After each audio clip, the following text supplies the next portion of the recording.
آج کی ایک اور بہت بڑی پیش رفت ہے، بہت اہم پیش رفت ہے، وہ یہ کہ آج اسلام آباد ہائی کورٹ نے اور اس کے چیف جسٹس جناب اطہر بن اللہ، جسٹس محترمہ لبنہ سلیم پرویز پر مشتمل عدالت نے LNG اسکینڈل میں سابق وزیر اعظم جناب شاہد خاقان عباسی اور ناروال اسپورٹس کمپلیکس کیس میں مسلم لیگ نون کے رہنما احسن اقبال کی ضمانت منظور کر لی۔ یہ دو مسلم لیگ نون کے بہت اہم لیڈران ہیں جن کو نیب نے گرفتار کیا تھا۔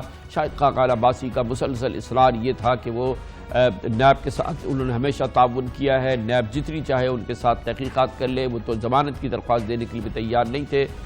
کئی مہینوں کے بعد بالآخر ان کی پارٹی کے رہنماؤں نے ان کو منظور کرایا، ان کو اس ایگری کرایا کہ وہ ضمانت کی درخواست دے، اور آج اسلام آباد ہائی کورٹ نے اس حوالے سے جو سماعت ہوئی ہے اور اس سے پہلے جو سماعت ہو رہی تھی، یقیناً نیب کے لیے ایک بہت برا دن تھا، کیونکہ ان کے معاملات آج اس کی خوب کھچائی ہو رہی تھی۔ ایک بار پھر نیب قانون میں گرفتاری کے اختیارات پر بہت امپورٹنٹ سوالات اٹھائے اسلام آباد ہائی کورٹ نے، اور نیب پروسیکیوٹر سے پوچھا کہ آپ کس کو انکوائری کے دوران گرفتار کرتے ہیں، اور کہیں ریفرنس دائر ہونے پر کس کو پکڑتے تک نہیں ہے۔ یہ معاملہ سمجھ میں نہیں آتا کہ کسی پر انکوائری بھی نہیں ہے وہ گرفتار ہو جاتا ہے، جس پر ریفرنس بھی ہو وہ گرفتار نہیں ہوتا۔ جسٹس اطہر بن اللہ نے سوال کیا کہ اگر ملزم تعاون کر رہا ہو اور سوالوں کے جواب دے رہا ہو تو پھر گرفتاری کی کیا وجہ ہوتی ہے؟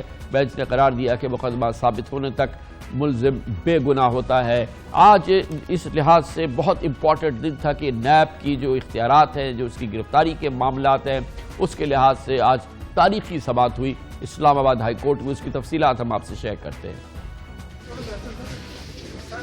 سابق وزیر اعظم شاہد خاقان عباسی کی LNG اسکینڈل اور مسلم لیگ نون کے سیکرٹری جنرل احسن اقبال کی ناروال اسپورٹس کمپلیکس کیس میں ضمانت کی درخواستوں کی سماعت کے دوران چیف جسٹس اسلام آباد ہائی کورٹ جسٹس اطہر بن اللہ نے نیب کے گرفتاری کے اختیارات پر دور رس ریمارکس دیے اور کلیدی سوالات اٹھائے۔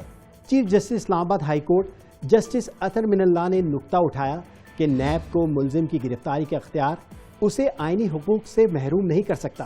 چیئرمین نیب کے بے پناہ اختیارات ہیں جن پر نظر ثانی بھی اتنی زیادہ ہوگی۔ چیف جسٹس اسلام آباد ہائی کورٹ نے قرار دیا کہ نیب کے پاس ایسے اختیارات بھی ہیں کہ ملزم کو معاف کر کے گواہ بنا دے۔ صرف تفتیش کے لیے ملزم کو گرفتار کرنا تفتیشی افسر کی نااہلی کو ظاہر کرتا ہے۔ جسٹس اطہر بن اللہ نے ریمارکس دیے کہ غیر ضروری گرفتاری دراصل اختیارات کا غلط استعمال ہے۔ احسن اقبال اور شاہد خاقان عباسی کو گرفتار کیوں کیا گیا؟ اب تفتیش مکمل ہو گئی تو احسن اقبال اور شاہد خاقان کو مزید جیل میں کیوں رکھا جائے؟ جسٹس اطہر بن اللہ نے استفسار کیا کہ اگر ملزمان کے خلاف مقدمہ ثابت نہیں ہوا تو کیا وہ بے گناہ نہیں؟ اس پر نیب پروسیکیوٹر نے جواب دیا کہ نیب کے ملزمان عوامی نمائندے ہیں تو انہیں حق نمائندگی سے محروم نہیں کیا جا سکتا۔ البتہ ملزم کی گرفتاری کے لیے سب سے بنیادی اختیارات پولیس کے پاس ہیں۔ اس پر چیف جسٹس اسلام آباد ہائی کورٹ نے بڑا کلیدی نقطہ اٹھایا کہ یہ بات تو طے ہے کہ آپ کسی کو غیر ضروری طور پر گرفتار نہیں کر سکتے، لیکن یہ ثابت کر دیں کہ نیب ملزم کی گرفتاری کے بغیر کیوں تفتیش مکمل نہیں کر سکتا۔ بینچ نے استفسار کیا کہ کیا نیب نے مجموعی طور پر اپنے تمام ملزمان کو گرفتار کر رکھا ہے؟ چیف جسٹس اسلام آباد ہائی کورٹ جسٹس اطہر بن اللہ نے دوران سماعت قرار دیا کہ احسن اقبال اور شاہد خاقان پر تمام الزامات میں کہیں بھی نیت مجرمانہ اور مالی فائدہ لینے کا ذکر تک نہیں، یعنی نیب کہہ رہا ہے کہ غلطی پر بھی کرپشن کیس بنے گا۔ نیب پروسیکیوٹر نے دلائل دیے کہ سیکرٹری پیٹرولیم عابد سعید نے شاہد خاقان عباسی کے خلاف بیان دیا ہے۔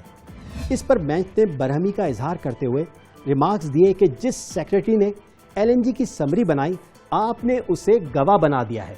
جسٹس اطہر بن اللہ نے ریمارکس دیے کہ شاہد خاقان عباسی کے خلاف LNG کیس میں پیپرا رولز کا تو اطلاق ہی نہیں ہوتا، اس میں تو گرانٹ استعمال ہوئی۔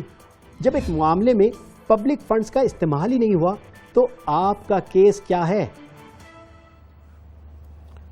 ہم یہ کہہ سکتے ہیں کہ مجموعی طور پہ ہم نے دیکھا کہ آج نیب کا LNG کیس منہدم ہوتا نظر آیا ہے، جس میں سابق وزیر اعظم، سابق وزیر خزانہ ڈاکٹر مفتاح اسماعیل، PSO کے سابق مینیجنگ ڈائریکٹر عمران الحق اور پاکستان کی بہت ہی قابل قدر بہت ہی امپورٹنٹ کمپنی اس کے کارپوریٹ ہیڈز کو ملزمان بنایا گیا تھا، اور آج آپ نے اندازہ لگایا ہوگا ان تمام ریمارکس سے کہ یہ تھا نیب کا کیس۔